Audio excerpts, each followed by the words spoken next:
Taste the Daily. Pudukkottai மாவட்டம் அறந்தாங்கி வட்டாட்சியர் அலுவலகத்தில் நடைபெற்ற வேலைநிறுத்த போராட்டத்தில் பொதுமக்கள் கடுமையாக பாதிக்கப்பட்டனர். தேசிய அளவிலான வேலைநிறுத்த போராட்டத்தில் தமிழக அரசு ஊழியர்கள் பங்கேற்கக்கூடாது, மீறி பங்கேற்றால் கடும் நடவடிக்கை எடுக்கப்படும் என விடிய அரசு ஒரு கண் துடைப்பு அறிவிப்பை வெளியிட்டது.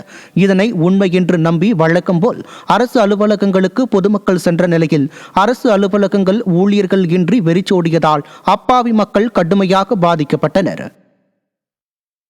திருவாரூர் மாவட்டம் கூத்தநல்லூர் வெண்ணாற்றில் ஆகாய தாமரை செடிகள் அகற்றப்படாததை கண்டித்து சாலை மறியலில் ஈடுபட போவதாக விவசாயிகள் எச்சரித்தனர். கடந்த மாதம் 12ஆம் தேதி டெல்டா பாசனத்திற்கு மேட்டூரில் இருந்து தண்ணீர் திறக்கப்பட்ட நிலையில் திருவாரூர் மாவட்டத்தில் உள்ள வெண்ணாற்றில் ஆகாய தாமரை படர்ந்து அகற்றப்படாமல் வயல்களுக்கு தண்ணீர் செல்லாமல் உள்ளது.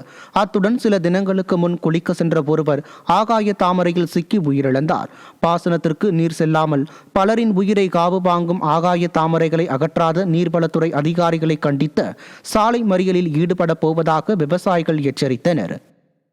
120 அடி இருக்கு இன்னைக்கு, என்ன மேல 40,000 அடி வந்துட்டு இருக்கு. இப்படி தேக்கி போட்டுக்கிட்டு என்ன செய்யறதுன்னா கொள்ளிடத்துல கடல்ல போய் கலக்கிற மாதிரி கடல்ல திறந்து விடுறது. இந்த விவசாயிகளுக்கு ஏதாவது பயனளிக்கிற வகையில் ஆறு குளங்கள் ஏரியாவில் போறதுக்கு வழி கிடையாது.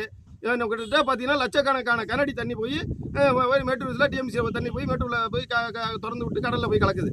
விவசாயிகளுக்கு பயனளிக்கிறத மாதிரி ஏதாவது யோசிக்கிறாங்களா நீர்வளத்துறை? இல்லை. யாரை எப்படி ஏமாத்தலாம், விவசாயிகளை எப்படி ஏமாத்தலாம்னு திட்டம் போட்டு யோசிக்கிறது தான் நீர்வளத்துறை அதிகாரியோட வேலை. இது வன்மையை கண்டிக்கிறோம். நாங்கள் இந்த இதை உடனே அகற்றலைன்னா நாங்கள் என்ன பண்ணோம்னா கூத்தாநல்லூர்ல சாலை மறியல் அறிவிக்க போகிறோம். தஞ்சாவூர் மாவட்டம் கும்பகோணம் அருகே சுவாமி மலையில் 70 லட்சம் ரூபாய் மதிப்பீட்டில் 11 மாதங்களுக்கு முன்பு திறக்கப்பட்ட தொடக்கப் பள்ளியில் கழிப்பறை உள்ளிட்ட அடிப்படை வசதிகள் கூட இல்லாததால் மாணவர்கள் மற்றும் ஆசிரியர்கள் சிரமத்திற்கு ஆளாகின்றனர்.